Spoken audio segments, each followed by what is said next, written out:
Assalamu alaikum dear students. Hopefully you are all enjoying good health. As we are continuing the topics of homeostasis, in which we already discussed the homeostasis in plants. This topic also includes homeostasis in plants. So first of all, you can see the definition of transpiration on this page. Transpiration is the loss of water from plant surface in the form of vapors. The short question on this page, another short question on this page includes removal of other metabolic waste.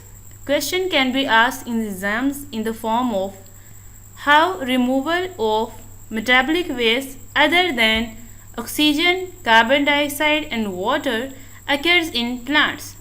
The answer starts from here. Plants deposit many metabolic waste in their bodies as harmless insoluble materials.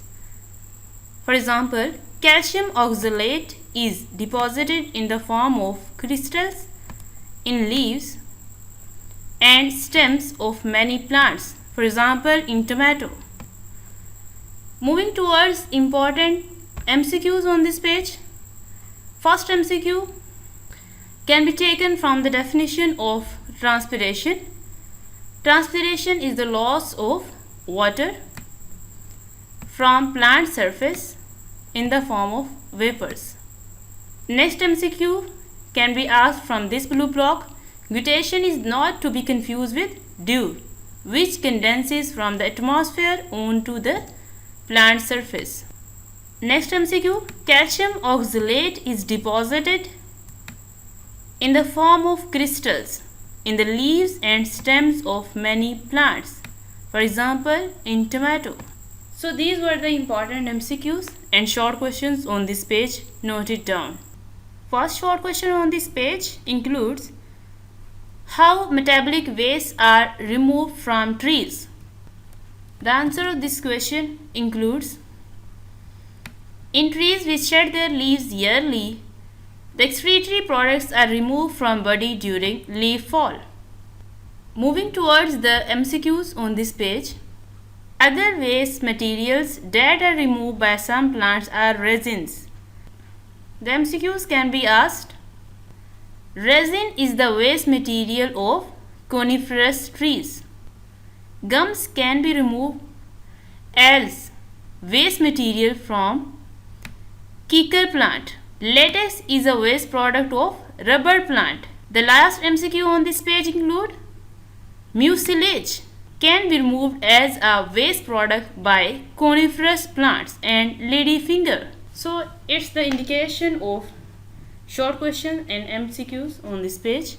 Well students, we are starting the topic osmotic adjustment in plants. First of all, the question can be asked as in how many groups plants can be divided regarding osmotic adjustment in plants. On the basis of the available amount of water and salts, plants are divided into three groups. Define hydrophytes. Hydrophytes are the plants which live completely or partially submerged in fresh water. Such plants don't face the problem of water shortage. The next question can be asked like write adaptations of hydrophytes in water. Hydrophytes have developed mechanisms for removal of extra water from their cells. Hydrophytes have broad leaves with a large number of stomata on their upper surfaces. These characteristics help them to remove extra amount of water. Write an example of hydrophytes. The most common example of such plants is water lily. The MCQ which can be selected from this page include, first of all, on the basis of available amount of water and salts, plants are divided into three groups. Next MCQs can be selected from definition of hydrophytes. Hydrophytes have broad leaves with large amount of stomata on their upper surfaces. The most common example of such plant is water lily. Question number 1 on this page. Define xerophytes. Xerophytes live in dry environments.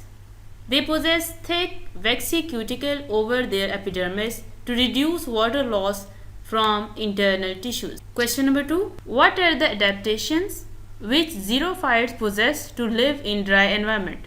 Number 1. They have less number of stomata. Number 2. Such plants have deep roots to absorb maximum water from soil. Adaptation number 3.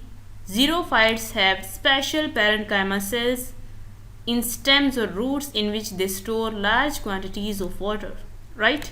It was the answer of adaptations of xerophytes in dry environment. The most important short question is at the end of this page.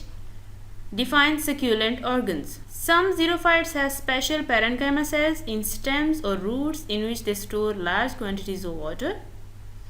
This makes their stems or roots wet and juicy, called succulent organs. Give example of xerophytes.